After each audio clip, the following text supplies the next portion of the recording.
Thank you. Thank you very much, Rufus.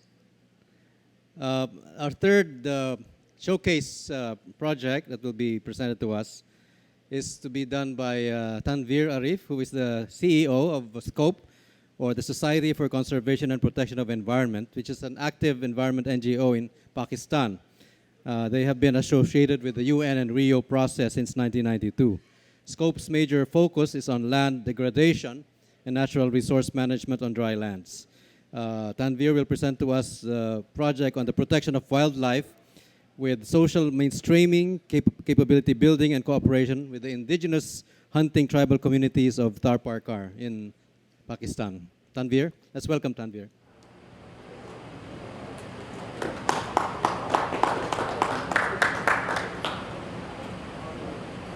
Thank you very much and good afternoon. Well, title of my presentation is Trading Sustainability with Local Communities, a possible case of green economy. Well, our project is located at the south-east of Pakistan.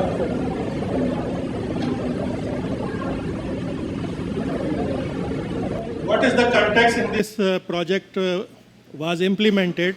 That district Tharparkar is an arid and semi-arid sandy desert spread over 22,000 square kilometers with a population of about 1.2 million people. The majority of them belongs to is a 40% Hindu minority. About 10% of the population belongs to the indigenous community.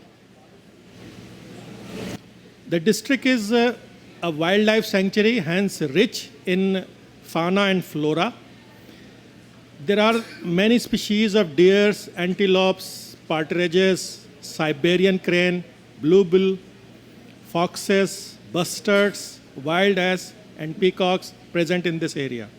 So, wild ass and Siberian crane and Hobara bustards are globally significant species and are included into IUCN Red Data Book.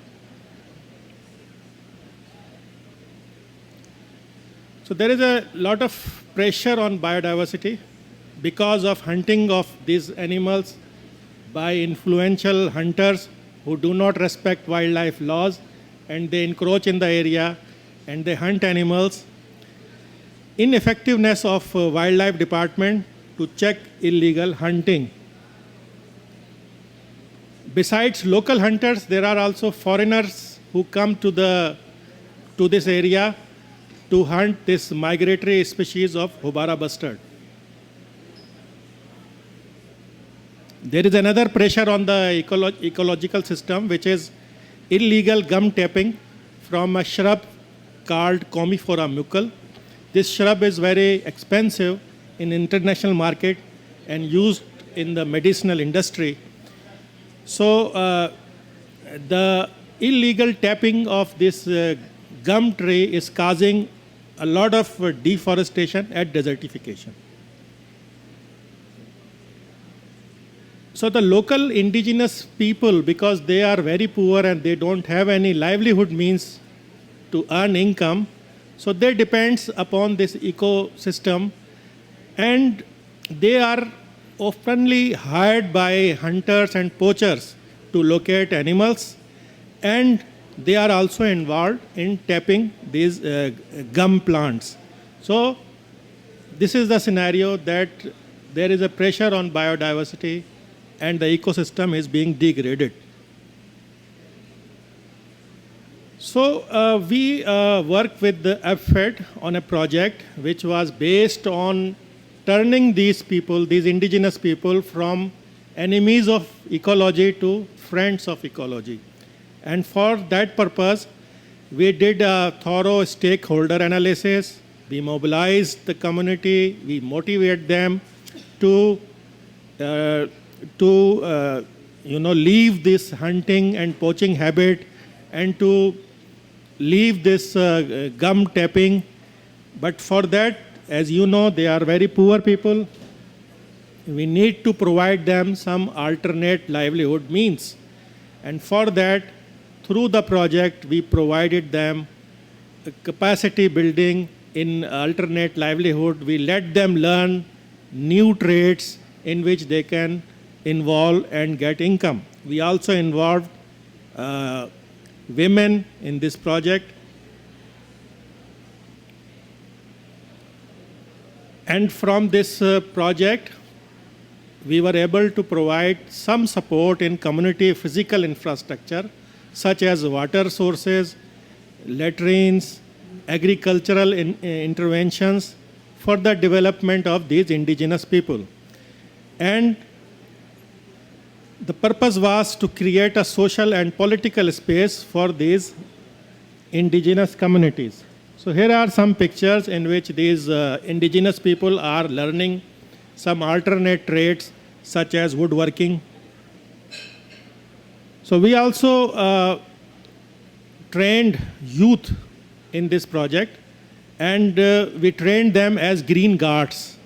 So the funding of UpFed project was leveraged to find another global environment facilities Jeff Small Grants project, and the purpose of this Jeff Small Grant project was to conserve the forest and combat desertification.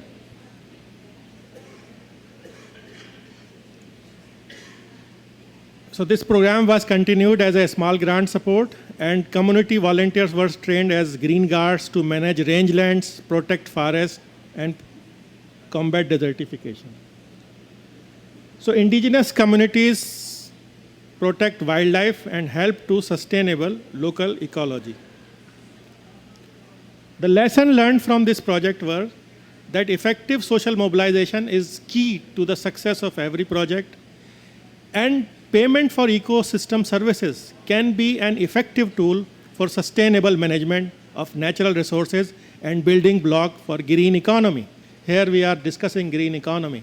So maybe you can, if you cannot pay cash to these communities, you can invest in the community physical infrastructure, and you can provide them training in alternate livelihood trades.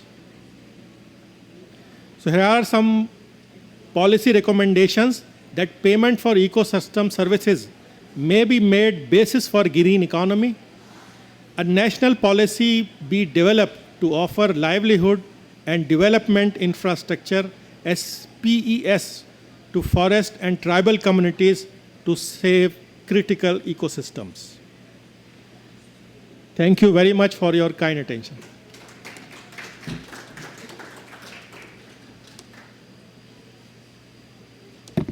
Thank you very much, Tanvir. Our next